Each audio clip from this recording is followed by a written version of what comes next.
जय भीम, जय भारत दोस्तों। Book fair India YouTube channel पर आप सभी का स्वागत है। आज हम आपको बाबा साहब अम्बेडकर के सम्मान में स्मारक, डाक टिकट और सिक्के जो जारी किए गए उनकी जानकारी देंगे। अगर आपने book fair India YouTube channel को सब्सक्राइब नहीं किया है तो चैनल को सब्सक्राइब कर ले, लाइक करें और शेयर करें। और ऐसी ही बहुजन महापुरुषों के जीवन से जुड़े हुए महत्वपूर्ण जानकारियां सुनने के लिए इस वीडियो को देखते रहें और इस चैनल पर अन्य बहुजन महापुरुषों के जीवन से जुड़ी हुई महत्वपूर्ण जानकारियां उपलब्ध है, आप उनको भी देख सकते हैं। तो आइए शुरू से शुरू करते हैं। बाबा साहब भीमराव अंबेडकर स्मृति को अमर बनाने के लिए भारतीय डाक टिकट एवं तार विभाग ने 3 विभिन्न अवसरों पर इस महान भारतीय के सम्मान में स्मारक डाक टिकट जारी किए। पहला, 14 अप्रैल सन 1966 को बाबा साहब अम्बेडकर के 75वें जन्म दिवस पर चित्र युक्त 15 पैसे का डाक टिकट जारी किया गया। यह 25 लाख डाक टिकट जारी किए गए थे। दूसरा, 14 अप्रैल सन 1973 को बाबा साहब अम्बेडकर के 82वें जन्म दिवस और भारतीय स्वतंत्रता की 25वीं वर्षगांठ पर 75 पैसे का स्मारक डाक टिकट जारी किया गया।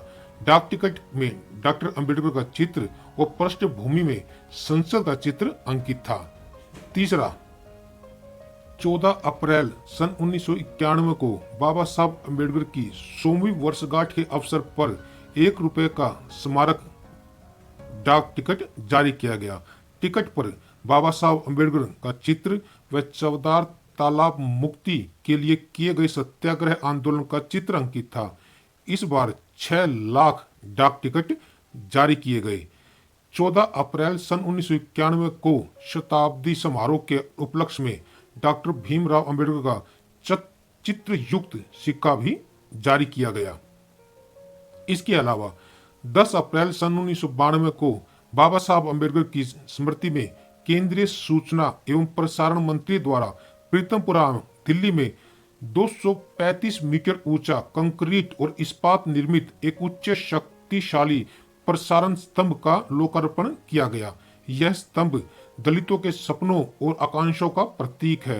मंत्री महोदय ने इस ग्रेनाइट पट्टिका का अनावरण कर बाबा साहब अम्बेडकर स्तंभ राष्ट्र को समर्पित किया। उस समय उन्होंने कहा कि यह स्तंभ दूरदर्शन के कार्यक्रमों को देश के 75% तथा एफएम रेडियो के प्रसारण को 99% जनता तक पहुंचा देगा। उन्होंने यह भी घोषणा की कि डॉक्टर अंबेडकर के जीवन पर एक सीरियल 12 अप्रैल रात्रि 9 बजे से प्रसारित किया जाएगा।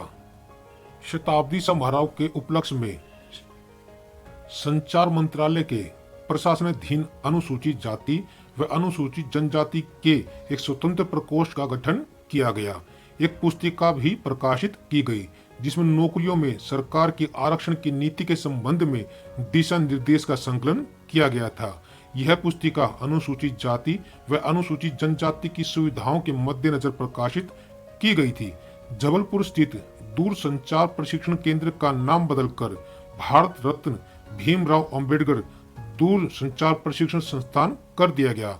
इसका लोकार्पण माननीय संचार उप मंत्री द्वारा देश के नाम किया गया। अनेक बस्तियों, पार्कों और गलियों के नाम भी बदलकर डॉक्टर भीमराव अंबेडकर के नाम पर कर दिए गए। संचार मंत्रालय के कार्यालय भवन में और कक्षों में डॉक्टर भीमराव अंबेडकर के चित्र लगाने का निर्देश दिया गया।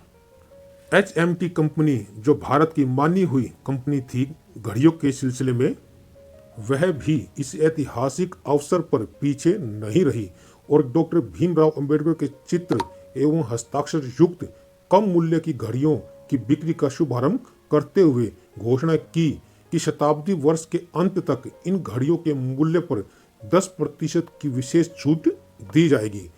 उत्तर रेलवे ने बाबा साहब भीमराव अंबेडकर को श्रद्धांजलि अर्पित करने के लिए उनकी स्मृति में एक स्मारिका प्रकाशित कर स्वयं को गौरवान्वित अनुभव किया। उनके शब्द अभी भी प्रतिध्वनित होते हैं। महिमा तो उनकी है जिन्होंने भारी असंगतियों, अपमानों और खतरों के बावजूद गुलामों को स्वतंत्र कराने में अपना संघर्ष तब तक जारी रखा जब तक दलितों को उनका सम्मान और उनका अधिकार नहीं मिल गए।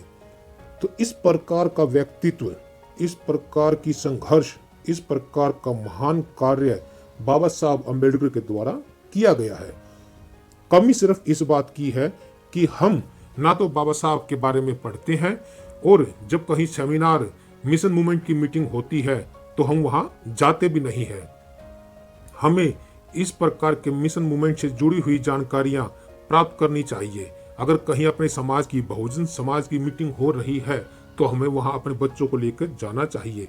हमारा फर्ज बनता है कि बाबा साहब के बारे में समझे, बाबा साहब के बारे में पढ़े, बाबा साहब के किए हुए संघर्षों को घर घर तक पहुंचाएं। अगर बाबा साहब ना होते तो हम जो आज इतना सुखी पूर्ण जीवन जी रहे हैं, तो मेरे भाइयों और बहनों, हम ना जी पाते। हमारे पास आज जो कुछ भी है, सुख सुविधाएं के जो भी साधन हमारे पास हैं, अच्छी गाड़ी, अच्छा घर, अच्छा एसी, फ्रिज, कूलर, टीवी, सब कुछ बाबा साहब की देन है। अगर बाबा साहब ना होते तो हमारे पास आज ये कोई भी चीजें ना होती। भारत के संविधान में जो समानता का अधिकार है, जो स्वतंत्रता का अधिकार है, जो न्याय का अधिकार है, वो बहुत ही महत्वपूर्ण इंसान की जिंदगी के लिए होते हैं, और वही अधिकार भारत के मौलिक अधिकारों में सम्मिलित है। तो आपसे अनुरोध है कि बहुजन महापुरुषों के जीवन से जुड़ी हुई ऐसी ही महत्वपूर्ण जानकारी के लिए book for India YouTube channel को सब्सक्राइब करें, लाइक करें और शेयर करें। मिलते हैं एक और वीडियो में, तब तक के लिए जय भीम, जय भारत दोस्तों।